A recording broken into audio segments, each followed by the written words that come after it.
Tip आहे ती म्हणजे काचेच्या बाउलसाठी आहे। अशा प्रकारच्या या काचेच्या बाउलवरती धूळ पडल्यानंतर हे बाउल खूप खराब होतात आणि हे काचेचे बाउल आपण असेच कपाटामध्ये ठेवल्यानंतर स्वयंपाकाचा जो तेलकटपणा आहे तो याच्यावरती पडला जातो आणि त्यामुळे ते खूप खराब होतात। अशा वेळेस हे खराब झालेले बाउल अगदी नव्यासारखे कशा पद्धतीने स्वच्छ करायचे ते बघायचं आहे। त्यासाठी कशाचा वापर आपल्याला करायचा आहे ते बघूया। येथे आता आपण एक छोटीशी डिश घ्यायची आहे। याच्यामध्ये आता आपण कोलगेट घ्यायचं आहे।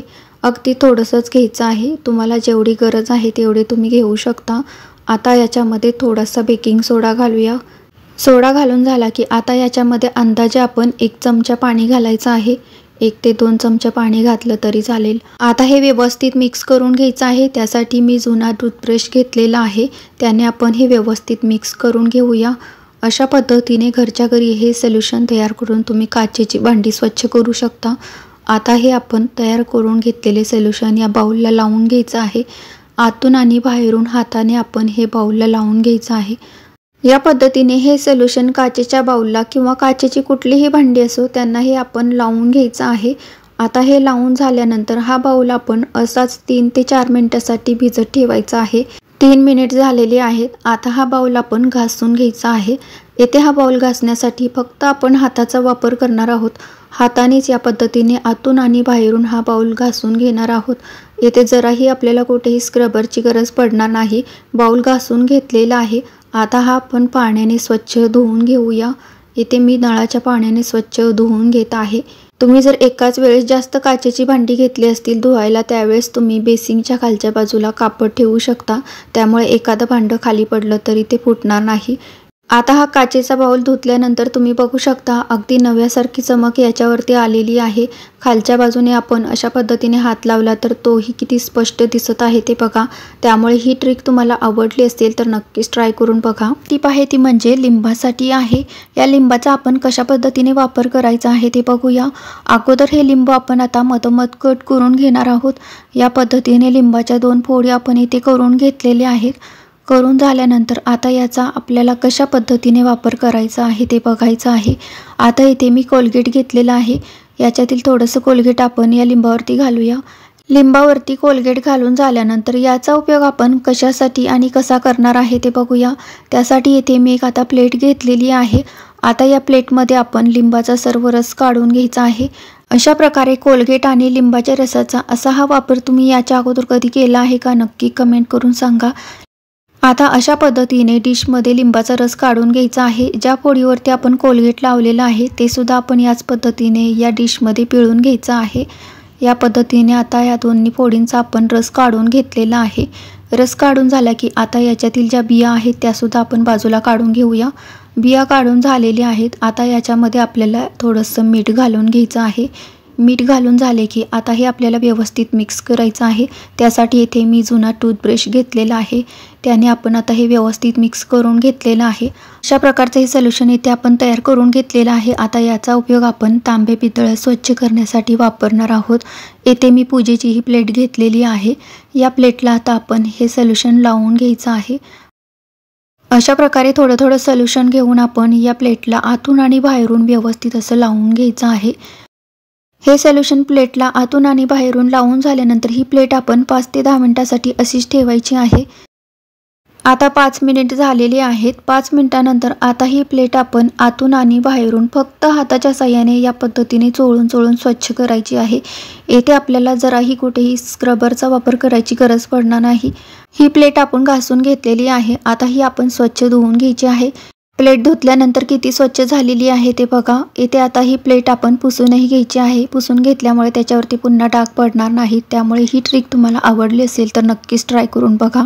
आजची टिप आहे ती म्हणजे शाईसाठी आहे। ज्यावेळेस मुलांच्याकडून त्यांच्या हातावरती या पद्धतीने शाई लागली जाते किंवा आपणही काही लिहित असताना या पद्धतीने चुकून आपल्या हाताला शाई लागली जाते, अशा वेळेस ही हातावरील शाई कशा पद्धतीने आपण सहज काढायची आहे ते बघायचं आहे।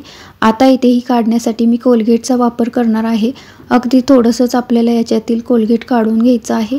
आता हे जे आपण कोलगेट घेतलेलं आहे ते कोलगेट आपण ज्या ठिकाणी शाई लागलेली आहे त्या ठिकाणी लावून घ्यायचं आहे आणि ते या पद्धतीने सर्व व्यवस्थित चोळून घ्यायचं आहे।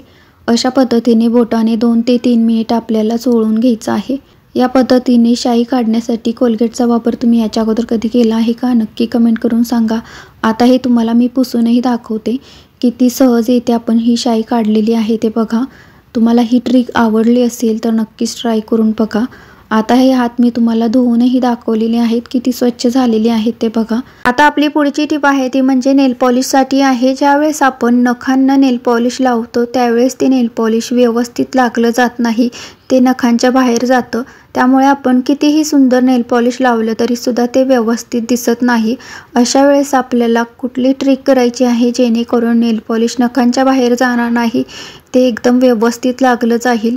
आता इथे तुम्ही बघू शकता या पद्धतीने थोडंसं नेल पॉलिश बाहेर येतं आणि त्यामुळे आपण ज्यावेळेस दुसऱ्या बोटाने पुसतो त्यावेळेस दुसरं बोटसुद्धा खराब होतं, त्याचं नखसुद्धा खराब होतं. अशा वेळेस कुठली छान अशी ट्रिक वापरायची आहे ते बघूया. त्यासाठी येथे मी एक डिश घेतलेली आहे. डिशमध्ये आपण थोडंसं कोलगेट काढून घ्यायचं आहे. अगदी थोडंसंच घ्यायचं आहे, जास्त घ्यायची गरज नाही. थोडंसं कोलगेट येथे मी डिशमध्ये काढून घेतलेलं आहे. आता या कोलगेटचा वापर आपण कशा पद्धतीने करायचा आहे ते बघायचं आहे. या नखावरती आपण कोलगेट कशा पद्धतीने लावणार आहे ते बघूया. त्यासाठी येथे मी एक काडी घेतलेली आहे. त्या काडीने आता थोडंसं कोलगेट घेऊन आपण नखांच्या बाजूला लावून घ्यायचं आहे. या पद्धतीने नखांच्या बाजूला जी स्किन आहे त्याच्यावरती आपल्याला हे कोलगेट या पद्धतीने काडीने लावून घ्यायचं आहे. या पद्धतीने लावून झाल्यानंतर नखावरती थोडंसं कोलगेट लागलं असेल तर ते पुसून घ्यायचं आहे. आता नेल पॉलिश आपण नखांना लावूया. कितीही पटपट लावलं तरी सुद्धा नेल पॉलिश जराही बाहेर गेलं तरी कोलगेटवरती लागलं जाईल आणि कोलगेटमुळे स्किनवरती येणार नाही. आता हे सुकल्यानंतर आपल्याला कोलगेट पुसायचं आहे. कोलगेट आता आपण या कॉटनने पुसून घेऊया. या पद्धतीने अगोदर आपण कॉटनने व्यवस्थित असं सर्व कोलगेट पुसून घ्यायचं आहे. किंवा नेल पॉलिश सुकलं असेल तर पाण्याने सुद्धा तुम्ही हात धुवून घेऊ शकता. आता तुम्ही बघू शकता नखांच्या स्किनवरती जराही नेल पॉलिश लागलेलं नाही. किती हात सुंदर दिसत आहे ते बघा. थोडंसुद्धा नेल पॉलिश बाहेर आलेलं नाही. त्यामुळे या पद्धतीने नेल पॉलिश तुम्ही नक्कीच लावून बघा. अशा पद्धतीने कोलगेटचा वापर करून नेल पॉलिश लावण्याची ही ट्रिक तुम्ही याच्या अगोदर कधी ट्राय केली आहे का? नक्की कमेंट करून सांगा.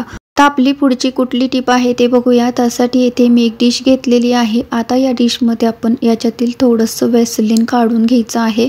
वॅसलीन आपल्याला अगदी थोडंसंच घ्यायचं आहे. या पद्धतीने आपण डिशमध्ये थोडंसं वॅसलीन काढून घेतलेलं आहे. अगदी थोडंसंच घेतलेलं आहे.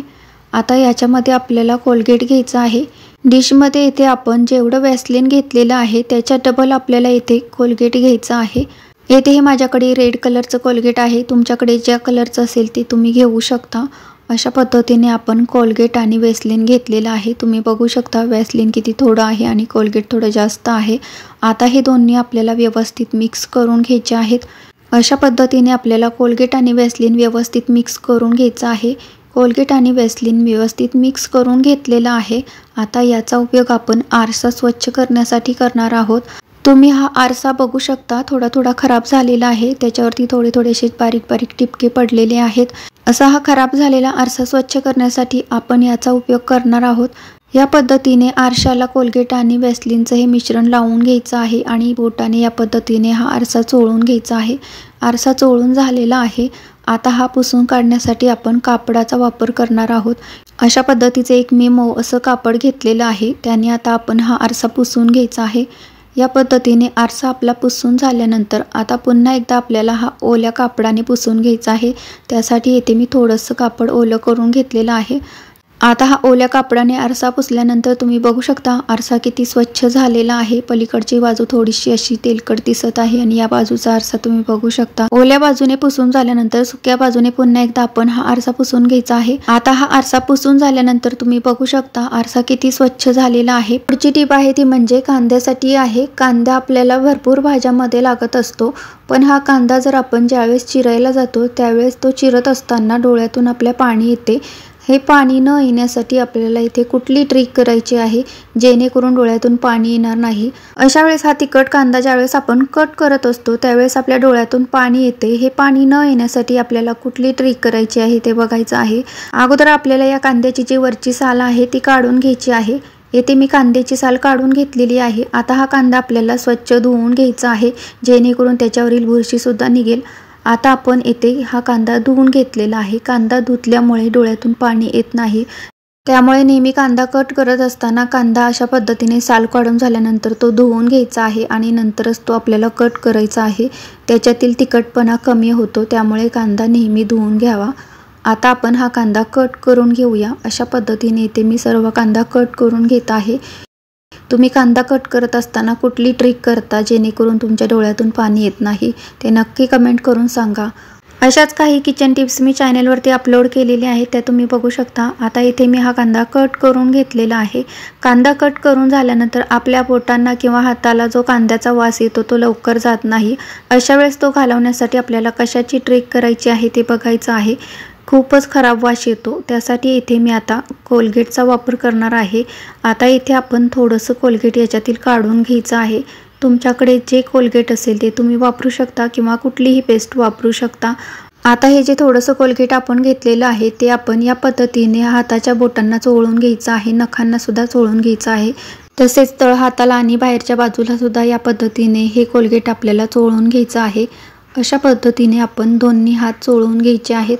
या पद्धतीने कांदा कट करून झाल्यानंतर आपण ज्यावेळेस कोलगेटने हात धुतो त्यावेळेस कोलगेटचा जो वास असतो तो आपल्या हाताला लागतो आणि कांद्याचा वास निघून जातो. हात चोळून झालेले आहेत. आता हे हात आपण धुवून घेतलेले आहेत. कोलगेटची ही ट्रिक तुम्हाला आवडली असेल तर ट्राय करून बघा.